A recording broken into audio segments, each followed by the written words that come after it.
నేను కాకినాడ నుంచి, నా పేరు వరలక్ష్మి. నేను కాకినాడ 32వ వార్డు నుంచి వచ్చాను. నాకు ఒక కొడుకు బాబు. నా కొడుక్కి 3 ఆడపిల్లలు బాబు. నాకు నా ఈ గత ప్రభుత్వంలో నేను అధికారుల దగ్గరికి వెళ్ళినా నాకు పెన్షన్ ఎవరు ఇవ్వలేదు. రాజకీయ నాయకుల దగ్గరికి వెళ్ళాను, ఆఫీసులన్నీ తిరిగాను. నాకు ఏ అధికారి కూడా నాకు పెన్షన్ రాలేదు బాబు. ఈ రోజుని మీ అధికారంలోకి మీరు వచ్చాక, నా జగన్ బాబు వచ్చాక నేను 2వ నెలలోనే నేను పెన్షన్ తీసుకుంటున్నాను. 2వ నెలలోనే నేను పెన్షన్ తీసుకుంటున్నాను. ఆ పెన్షన్ నాకు ఫస్ట్ లోనే 2250 రూపాయలు ఇచ్చారు. తర్వాత సంవత్సరంలో 2500 రూపాయలు ఇచ్చారు. మళ్ళీ సంవత్సరంలో 2700 రూపాయలు ఇచ్చారు. ఇప్పుడు 3000 రూపాయలు తీసుకుంటున్నాను. 3000 రూపాయలు తీసుకుంటున్నాను. మాకు ఎంత, నా పెద్ద కొడుకు, నా జగన్ బాబు నా పెద్ద కొడుకు, అలాగే తెల్లవారేటప్పటికి 1వ తారీఖు వచ్చేటప్పటికి వారంటీసు తలుపు కొట్టి మాకు పెన్షన్ మా చేతిలో పెడుతున్నారు.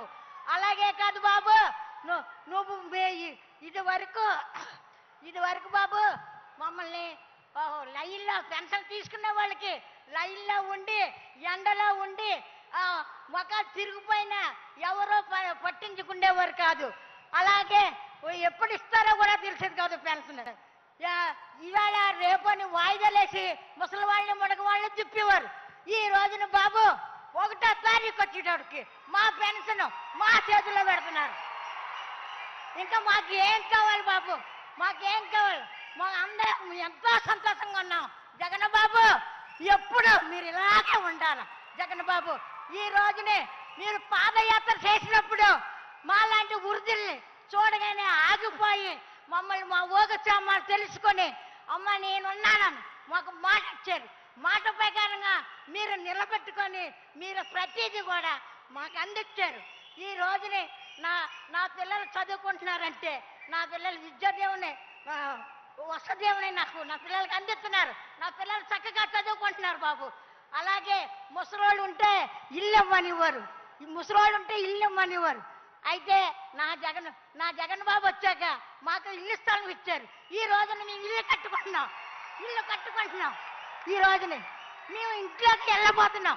ఈ రోజు మాకు సొంత ఇల్లు ఉంది. ఈ రోజు మాకు సొంత ఇల్లు ఉంది. మా జగన్ బాబు ఇచ్చారు. మాకేం భయం లేదు. మా ఊపిరి ఉన్నట్టుగా మా జగన్ బాబు మాకే సీఎం ఉండాలని. ఆ తర్వాత కరోనా వస్తుందన్నారు. కరోనా వస్తే నాకేం భయం లేదు. నా జగన్ బాబు ఉన్నారు. అలాగే గత కరోనాలో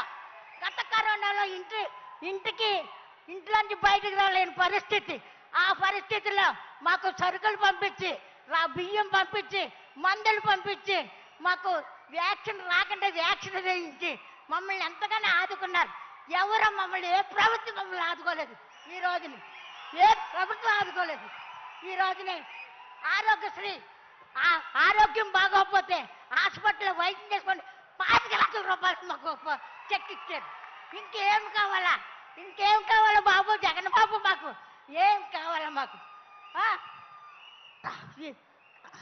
అలాగే మీరు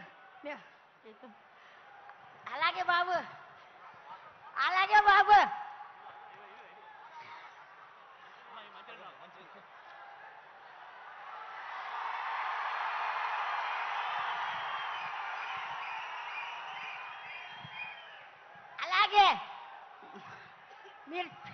మీరు మాట తప్పను మడవ తప్పును అన్నారు. ఆ ప్రకారంగా మాకు అన్న ప్రకారంగా మాకు ఇచ్చి తీరుతున్నారు ప్రతి వస్తువుని. మాకేం భయం లేదు. ఈ రోజునే మా ఇంట్లో మా బిడ్డల దగ్గర కూడా ఎదురించేస్తున్నాం.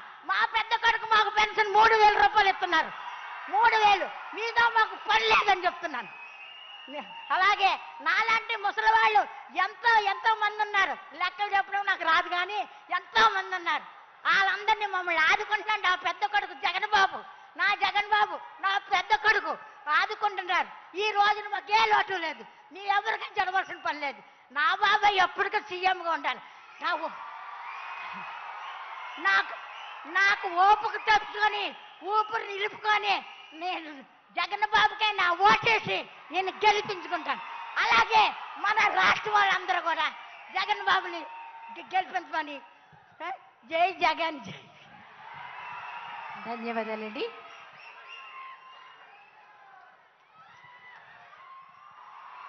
మరొక లబ్ధిదారిని మాట్లాడవలసిందిగా కోరుతున్నాం.